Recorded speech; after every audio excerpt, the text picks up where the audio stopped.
Hi friends, welcome to Shami's kitchen. എല്ലാവർക്കും സുഖമാണല്ലോ. ഇന്നത്തെ നമ്മുടെ സ്പെഷ്യൽ എന്ന് പറയുന്നത് രാവിലെ വളരെ സിമ്പിളായിട്ടും വളരെ രുചികരമായിട്ടും തയ്യാറാക്കിയെടുക്കാൻ പറ്റുന്ന നല്ലൊരു റവ ഊത്തപ്പവും കൂടെ തന്നെ നല്ലൊരു കിടക്കാച്ചി ചമ്മന്തിയാണ് കേട്ടോ.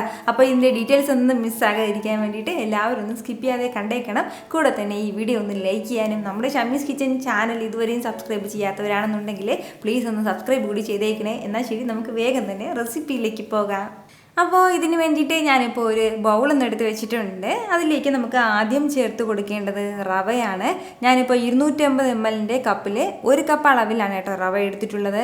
വറുത്ത റവയാണെന്നുണ്ടെങ്കിലും വറുക്കാത്ത റവയാണെന്നുണ്ടെങ്കിലും പ്രശ്നമില്ല, ഏത് വേണമെങ്കിലും എടുക്കാവുന്നതാണ്. അപ്പോൾ 1 കപ്പിലുള്ള ആ ഒരു റവ നമുക്ക് ഈ ബൗളിലേക്ക് ചേർത്ത് കൊടുക്കാം.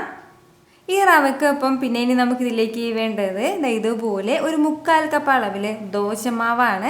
അതായത് അരിയും ഉഴുന്നും കൂടി ചേർന്നിട്ടുള്ള ദോശമാവ്, നല്ലതുപോലെ പുളിച്ച ദോശമാവാണെന്നുണ്ടെങ്കിൽ അത്രയും നല്ലത്. അപ്പോൾ 1/4 കപ്പ് അളവിലാണ് ചേർത്ത് കൊടുക്കുന്നത്. സമാസമം ചേർക്കേണ്ട ആവശ്യമില്ല.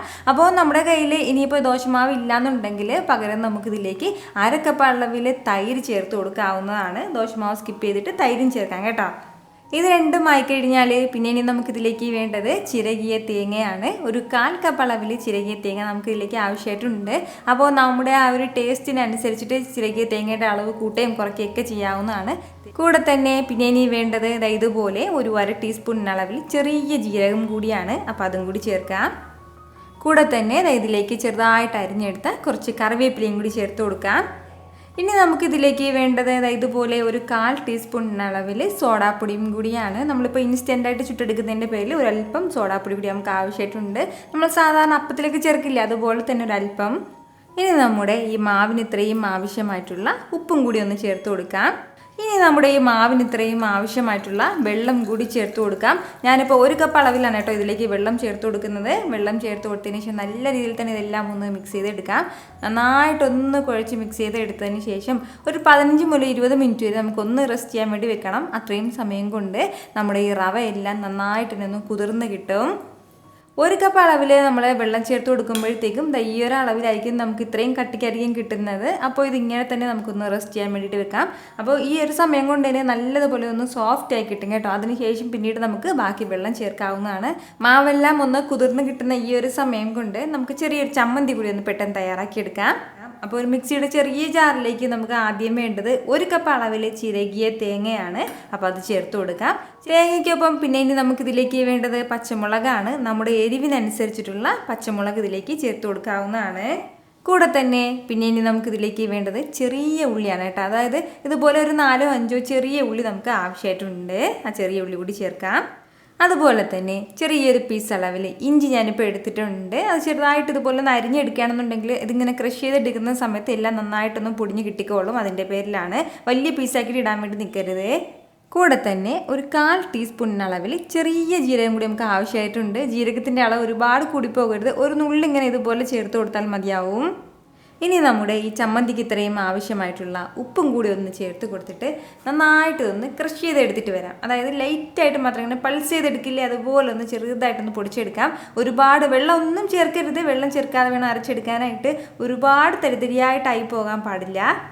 ഇതുപോലെ ഞാനൊന്ന് ക്രഷ് ചെയ്തെടുത്തിട്ടുണ്ട്. അപ്പോൾ ഈ ഒരു രീതിക്ക് വേണം കേട്ടോ നമ്മൾ ഇതുപോലെ ഒന്ന് അരച്ചെടുക്കാനായിട്ട്. ഒരുപാട് ഫൈനായിട്ട് അരിഞ്ഞു പോകരുത്, എങ്കിൽ അതിൻ്റെ ടേസ്റ്റ് പാടേ മാറിപ്പോകും. ഇതുപോലെ ഇങ്ങനെ തരിതരിയായിട്ടുണ്ടാവണം കേട്ടോ.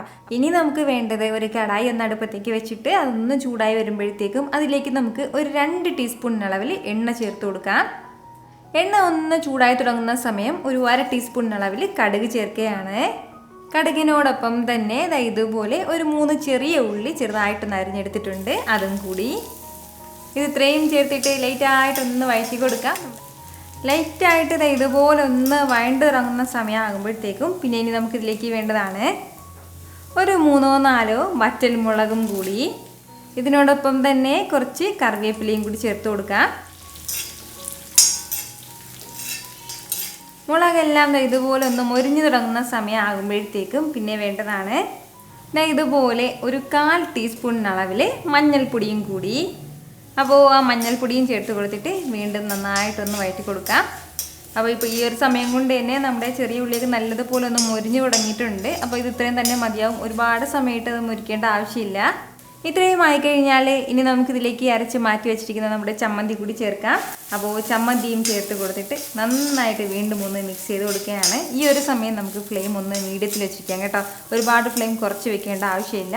നമ്മുടെ ആ തേങ്ങയുടെ ആ ഒരു പച്ചമണം ഒന്ന് മാറി കിട്ടാൻ വേണ്ടിയിട്ട് മാത്രം ഒരു 30 സെക്കൻഡ് മുതൽ ഒരു 45 സെക്കൻഡ് കേട്ടോ, 1 മിനിറ്റിന് ഉള്ളിൽ അങ്ങനെ ചെറുതായിട്ട് വഴറ്റി കൊടുത്താൽ മതിയാവും. ഒരുപാട് സമയമായിട്ട് വഴറ്റിയിട്ട് ഇതിൻ്റെ ആ വെള്ളം ഒന്ന്, അതായത് നമ്മുടെ ആ തേങ്ങയുടെ തേങ്ങാപ്പാലിൻ്റെ വെള്ളം ഒന്നും അങ്ങനെ വറ്റിപ്പോകാൻ വേണ്ടിയിട്ട് അങ്ങനെ കൊടുക്കരുത്. പെട്ടെന്ന് തന്നെ നമ്മളൊന്ന് എടുത്തേക്കണം കേട്ടോ. അപ്പോൾ ഇതുപോലെ എല്ലാം ഞാനൊന്ന് മിക്സ് ചെയ്ത് എടുത്തിട്ടുണ്ട്. ഇത്രയും തന്നെ മതിയാവും. ഇനി നമുക്ക് ഫ്ലെയിം ഓഫ് ചെയ്യാവുന്നതാണ്. നല്ല ചൂടോടുകൂടി തന്നെ നമ്മുടെ ഈ ചമ്മന്തി നമുക്കൊന്ന് സെർവ് ചെയ്യാവുന്നതാണ്. വളരെ കുറഞ്ഞ സമയം കൊണ്ട് തന്നെ നല്ലൊരു അടിപൊളി ചമ്മന്തി ഇവിടെ റെഡി ആയിട്ടുണ്ട്. അപ്പോൾ ഇതുപോലെ ഒരു ചമ്മന്തി നിങ്ങൾ തയ്യാറാക്കി നോക്കിയിട്ടില്ല എന്നുണ്ടെങ്കിൽ ഉറപ്പായിട്ടും ഒന്ന് ട്രൈ ചെയ്ത് നോക്കണം കേട്ടോ.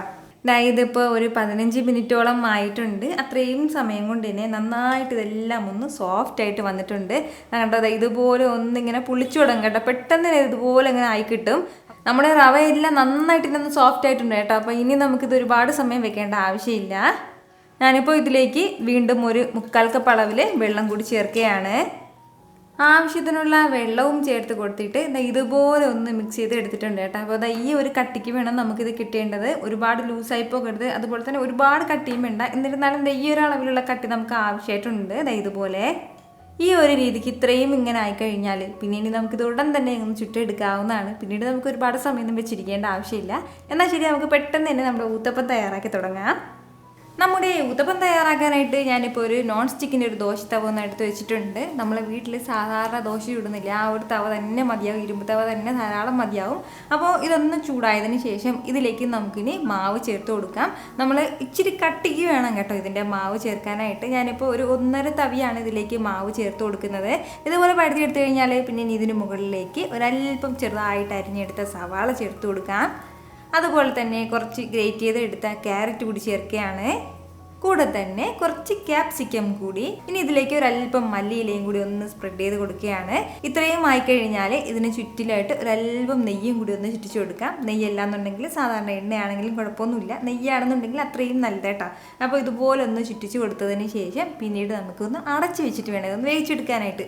ഒരു 1-2 മിനിറ്റിനുള്ളിൽ തന്നെ നമുക്കിത് ഒരു സൈഡ് നല്ലതുപോലെ വെന്ത് കിട്ടിക്കോളും. കാരണം നമ്മൾ കട്ടിക്ക് മാവെടുത്തിരിക്കുന്നതിൻ്റെ പേരിൽ കുറച്ചിങ്ങനെ അടച്ച് വെച്ചിട്ട് വേണം നമ്മൾ ഒന്ന് ചുട്ടെടുക്കാനായിട്ട്. ഇതിപ്പോൾ 1 മിനിറ്റ് ആയിട്ടുണ്ട്. ഇനി നമുക്കൊന്ന് തുറന്ന് നോക്കാം. നമ്മുടെ ഊത്തപ്പത്തിൻ്റെ ഒരു സൈഡ് നല്ല സൂപ്പറായിട്ട് തന്നെ വെന്തിട്ടുണ്ട്, നല്ലതുപോലെ റെഡി ആയിട്ടുണ്ട്. ഇനി നമുക്കൊന്ന് തിരിച്ചിട്ട് കൊടുക്കാവുന്നതാണ്. തിരിച്ചിട്ട് കൊടുത്തതിന് ശേഷം വേണമെന്നുണ്ടെങ്കിൽ ഇതിന് മുകളിലേക്ക് ഒരല്പം നെയ്യും കൂടി ഒന്ന് ചുറ്റിച്ച് കൊടുത്തിട്ട് ഒന്ന് വീണ്ടും നല്ലതുപോലെ ഒന്ന് പ്രസ് ചെയ്ത് കൊടുക്കണം കേട്ടോ. അതായത് നമ്മൾ ഇതിലേക്ക് ചേർത്തിട്ടുള്ള വെജിറ്റബിൾസ് എല്ലാം അതിലേക്കൊന്ന് പതിഞ്ഞിരിക്കാനാണ് ഇതുപോലെ ഒന്ന് പ്രസ് ചെയ്ത് കൊടുക്കുന്നത്. ഇതുപോലെ ലൈറ്റായിട്ടൊന്ന് പ്രസ് ചെയ്ത് കൊടുത്തു കഴിഞ്ഞാൽ വീണ്ടും ഇതൊന്ന് വേകുന്നത് വരെ ഒന്ന് വെയിറ്റ് ചെയ്യാം. പിന്നീട് നമുക്കിത് അടച്ചു വെക്കണമെന്ന് നിർബന്ധമൊന്നുമില്ല. ഒരു സൈഡ് ഒന്ന് വേകാനും മാത്രം അടച്ചു വെച്ചിരുന്നാൽ മതിയാവും. ഒരു സൈഡ് നല്ലതുപോലെ ഒന്ന് മൊരിഞ്ഞു കഴിഞ്ഞാൽ പിന്നെ ഇനി നമുക്കിത് എടുക്കാവുന്നതാണ്. അപ്പോൾ ഈ ഒരു രീതിക്ക് തന്നെ നമുക്ക് ബാക്കിയുള്ള ഊത്തപ്പം എല്ലാം തയ്യാറാക്കി എടുക്കാം. വളരെ രുചികരമായിട്ടുള്ളതും അതുപോലെ തന്നെ എളുപ്പത്തിൽ നമുക്ക് തയ്യാറാക്കി എടുക്കാൻ പറ്റുന്നതാണ് കേട്ടോ. അപ്പോൾ ഉറപ്പായിട്ട് ഇതുപോലെ ഊത്തപ്പവും ചമ്മന്തിയൊക്കെ ട്രൈ ചെയ്ത് നോക്കിയതിന് ശേഷം നിങ്ങളുടെ ഫീഡ്ബാക്ക് എനിക്കൊന്ന് മറക്കാതെ അറിയിച്ചേക്കണം. കാരണം നിങ്ങളുടെ ഫീഡ്ബാക്ക് കാണുമ്പോഴായിരിക്കും അത് മറ്റുള്ളവർക്കും തയ്യാറാക്കി നോക്കണം എന്നുള്ളൊരു പ്രചോദനം ഉണ്ടാകുന്നത്. അപ്പോൾ ഈ വീഡിയോ ഇഷ്ടമായാൽ ഇതൊന്ന് ലൈക്ക് ചെയ്യാനും കൂടെ തന്നെ നിങ്ങളുടെ ഫ്രണ്ട്സിനും ഫാമിലിക്കും എല്ലാവർക്കും ഇതൊന്ന് ഷെയർ കൂടി ചെയ്ത് കൊടുത്തേക്കണം. ഇതുപോലുള്ള റെസിപ്പിക്ക് വേണ്ടിയിട്ട് ഷമീസ് കിച്ചൻ ചാനൽ ഫോളോ ചെയ്യാനും സബ്സ്ക്രൈബ് ചെയ്യാനും ആരും മറക്കരുത്. വീണ്ടും നല്ലൊരു ഉഷാറ് വീഡിയോ ആയിട്ട് നാളെ 2 മണിക്ക് കാണാം. അതുവരെയ്ക്കും എല്ലാവരും ഹാപ്പി ആയിട്ടിരിക്കുക, സന്തോഷമായിട്ടിരിക്കുക, എല്ലാവരും സേഫ് ആയിട്ടിരിക്കണം. Take care friends.